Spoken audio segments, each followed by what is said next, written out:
Hi, everyone. It's Annie with Annie Unleashed. And today I wanted to share a quick tip about debt when you're in a couple.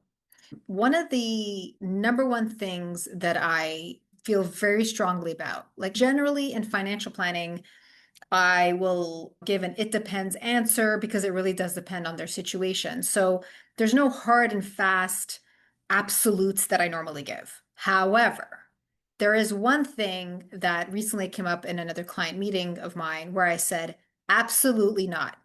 And here's the advice. When you have two people in a partnership, whether you're common law or married, or you're just living together, but you're not common law yet, and you both have debt. Now, the way that debt works is that you have debt in your own name. You have a credit score that's individual. There is no such thing as a joint credit score. Okay? You can have joint credit cards, but your credit score is individual.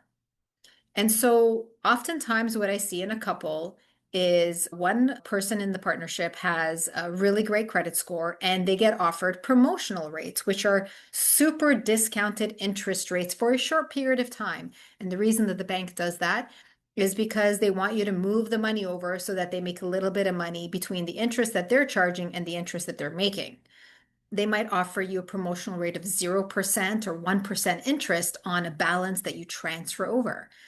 Now, what I see sometimes and what I've actually done in the past, which is why I don't recommend it, is when you move the credit balance over from your spouse or partner over to your credit in your name.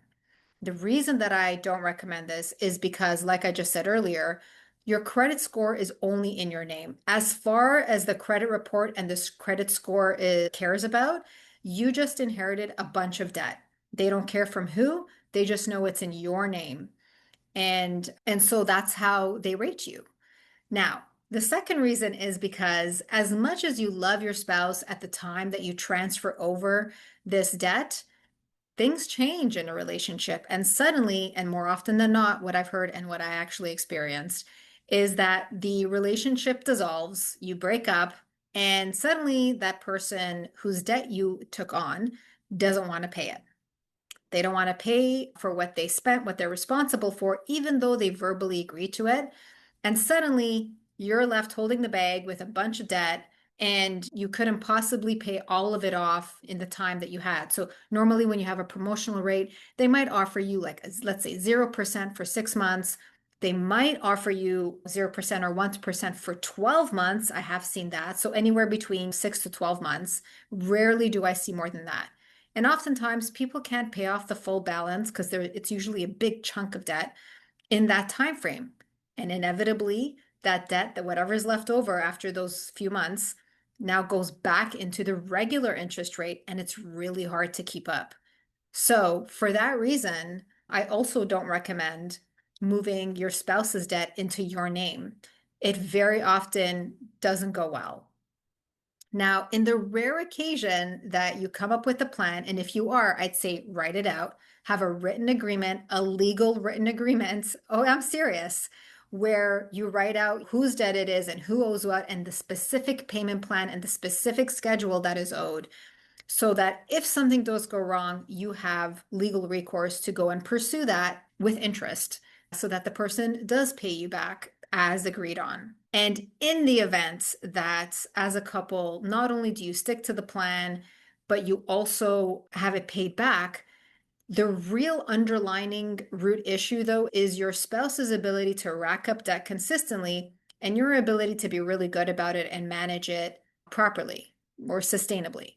So even if you're able to do that as a one-off and it went okay, with a real issue that needs to be tackled and a financial advisor or planner or even a money or success coach, like those are the things that I do and I put them all together.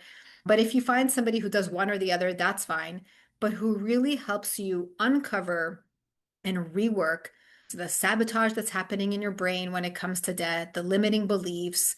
There's so much that is under that behavior of spending money and racking up debt that needs to be tackled because otherwise it's just a pattern that's going to repeat over and over again.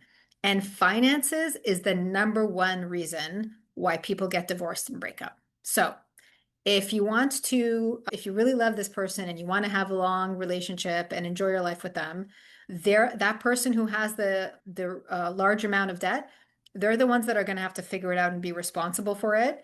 And as much as you love them, the way to love them is to help them learn from it. If you make it too easy, they'll just keep repeating it, and you're going to have to deal with the same thing over and over again. So come up with a plan that works. If you're going to help them out a little bit, help them out by giving them the money to pay off the debt, but not actually taking on their debt in your name. That's my tip for today. Hope it helps. I'll see you the next one. Take care.